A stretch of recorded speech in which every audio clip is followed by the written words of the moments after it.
Shalom saudara yang dikasihi Tuhan, mari kita berdoa. Bapa kami dalam surga, Bapa yang baik yang kami kenal di dalam nama Tuhan Yesus. Tuntunlah setiap langkah kami Tuhan, sinarilah hati kami supaya menjadi terang, supaya kami boleh percaya dan berharap kepada Tuhan dan menaruh segala harapan kami kepada Tuhan.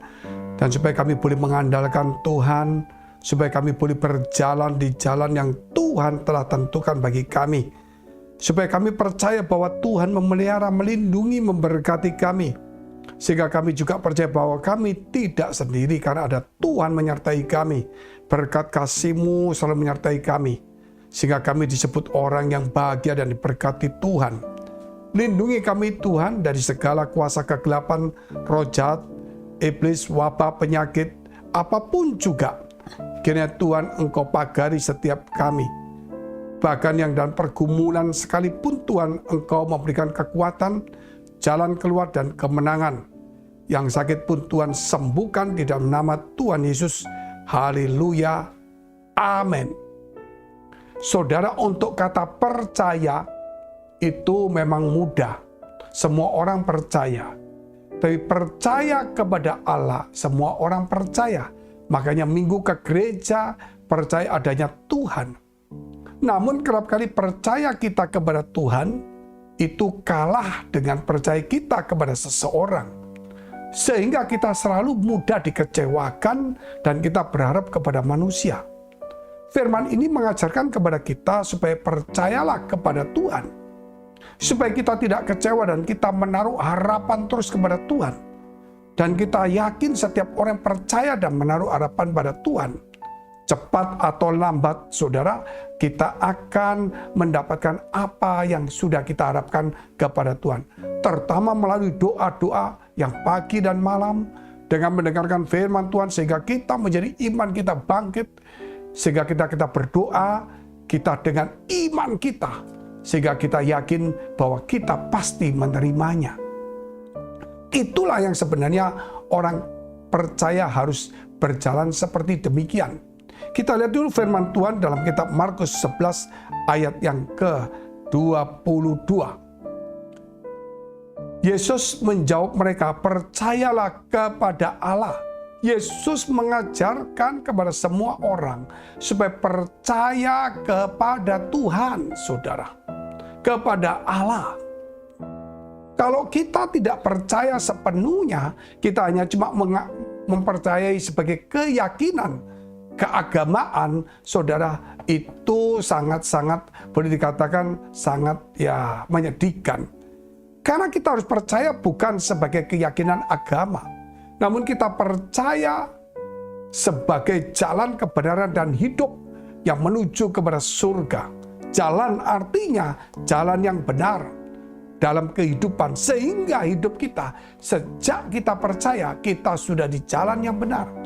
Sejak kita percaya, hidup kita sudah dalam anugerah Tuhan. Sejak kita percaya, hidup kita sudah dirubah Tuhan. Masa depan kita, kehidupan kita pun Tuhan pelihara, Tuhan jaga dan Tuhan lindungi. Bahkan dikatakan seperti Tuhan menjaga biji matanya, terutama untuk mereka sebagai pelayan-pelayan Tuhan. Banyak pelayan-pelayan Tuhan yang sungguh-sungguh baik, yang hidupnya sungguh-sungguh mengabdi. Tapi tidak sedikit juga mereka, pelayan Tuhan yang cuma punya keyakinan Tuhan sebagai agama. Sehingga dalam kehidupan sehari-hari tidak menjadi contoh. Kerap kali dia melihat orang diberkati, melihat kesempatan, dia mengambilnya. Dan kemudian dia mulai berkelahi dengan orang yang mungkin seiman atau mungkin jemaatnya sendiri, karena dia lupa untuk menaruh harapan.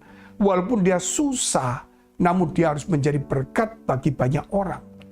Orang yang susah bukan berarti tidak bisa menjadi berkat.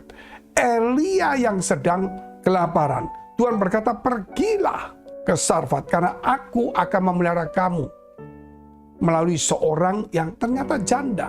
Dan ketika dia sampai, dia lihat seorang janda yang miskin, punya satu anak dan sangat miskin sekali. Akhirnya Elia meminta minuman dan meminta yang lain. Akhirnya janda itu berkata, demi Tuhan, dia hanya cuma punya segenggam tepung dan sedikit minyak yang dia akan makan dan besok mati. Artinya saudara, berarti berhari-hari dia sudah menahan lapar. Mungkin 3 hari sekali dia makan cuma 1 roti. 3 hari lagi kemudian makan 1 roti. 3 hari lagi dia makan 1 roti. Sehingga dia sekarang sudah yakin kalau dia makan yang terakhir ini besok sudah tidak ada kekuatan. Tetapi Elia berkata, berikanlah itu terlebih dahulu kepadaku, maka kamu akan melihat kuasa Tuhan bekerja. Dan ketika janda itu memberikannya kepada Elia itu untuk memakannya, maka minyak dan tepung itu terus mengalir dan mereka dipelihara. Saudara melihat seorang hamba yang sulit sekali hidupnya, susah, namun dalam kesusahannya dia bisa memberkati melalui mujizat kepada perempuan janda itu. Sehingga dia dapat makanan, tapi perempuan itu dijamin hidupnya. Tapi tidak sebaliknya saudara, kalau kita lihat sekarang. Kita ini kerap kali saudara, ada yang salah jalan, jadi kita menghabisi hidup daripada pemimpin rohani kita, atau anak buah kita, atau teman kita, atau saudara kita. Kita menghabisinya semua, bukan memberkatinya.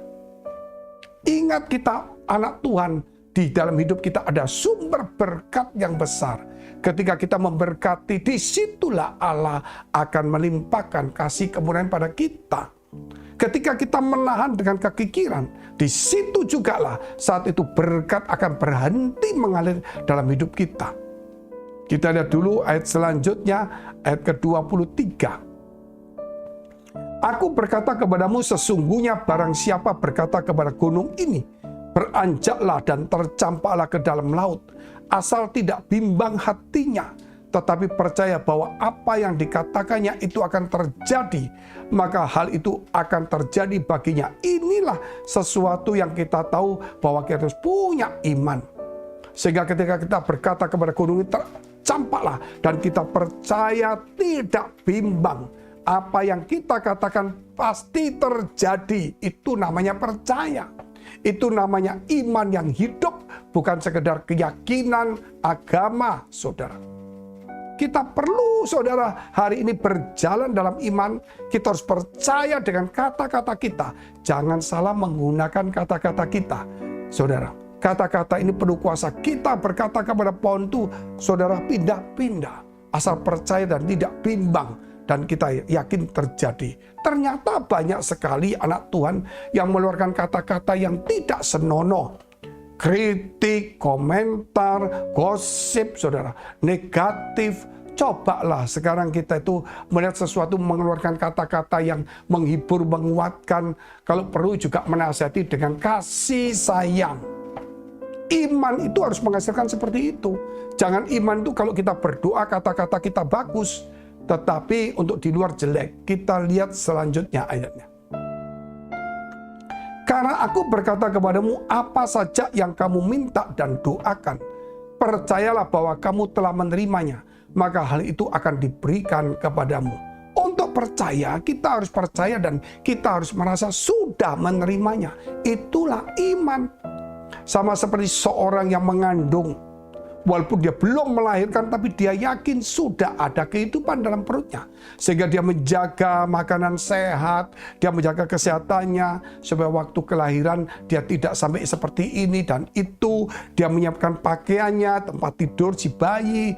Demikian juga orang yang percaya dan yakin pasti menerimanya. Walaupun belum terjadi, pasti dia mempersiapkan, yaitu hidup benar, mengucap syukur, saudara, melatih diri baik, melayani orang, karena dia yakin bakal menerimanya. Itulah perjalanan iman seseorang yang benar, seperti Abraham, karena dia percaya dan dia telah menerimanya, saudara, dan itu dianggap sebagai kebenaran. Itu, saudara, sebagai orang percaya. Mari kita berjalan, jangan di jalan yang salah, tapi di jalan yang benar. Kita berdoa. Bapa dalam surga, terima kasih atas firman-Mu. Memberkati umat-Mu dimanapun mereka berada. Perlindungan-Mu selalu menyertai kami. Bangkitkan iman kami supaya kami percaya kepada Tuhan. Di dalam nama Yesus Kami berdoa untuk setiap mereka dalam pergumulan masalah. Mari saudara, dekapkan kedua tanganmu di dadamu. Segala pergumulan masalah persoalanmu, keuangan, karir studi, keluarga, masa depan, teman hidup, percayalah dengan iman dan kau sudah menerimanya. Walaupun belum terjadi, kita akan menerimanya. Dan jangan bimbang, gunakan kata-kata iman. Dan kau yang sakit, tumpangkan tangan bagian sakit. Yakinlah, jadilah sembuh dengan kata-katamu penuh dengan iman. Jadilah sembuh, jadilah pulih, diberkati Tuhan di dalam nama Tuhan Yesus. Haleluya, amin. Jika saudara masih membutuhkan pelayanan doa dan konseling, silakan hubungi nomor tertera. Tuhan Yesus memberkati.